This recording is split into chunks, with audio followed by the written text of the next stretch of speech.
জুলাই হত্যাকারীদের ষড়যন্ত্রে পা দিয়ে সনদ বানচাল করলে দেশ পিছিয়ে পড়বে বলে মন্তব্য করেছেন অ্যাটর্নি জেনারেল মোহাম্মদ আসাদুজ্জামান।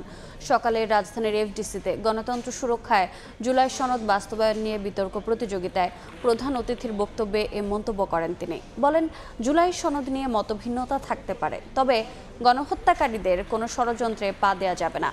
জুলাই হত্যাকাণ্ডের বিচার নিয়ে অ্যাটর্নি জেনারেল বলেন, জুলাই সনদের বাস্তবায়ন হওয়া না হওয়ার উপর বিচার নির্ভর করে না, বিচার স্বাভাবিক গতিতেই এগিয়ে যাচ্ছে। যারা গণহত্যা চালিয়েছেন, যারা খুন করেছেন, যারা আহত করেছেন, পঙ্গু করেছেন, তাদের ন্যারেটিভ যেটা,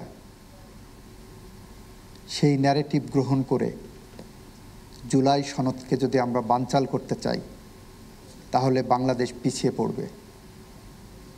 সুকান্তের মতো আমরা যে বাংলাদেশ চাই, যে আগামী প্রজন্মের জন্য শিশুর বাসযোগ্য করে গড়ে তুলে যাব, সেরকম বাংলাদেশ আমরা পাবো না।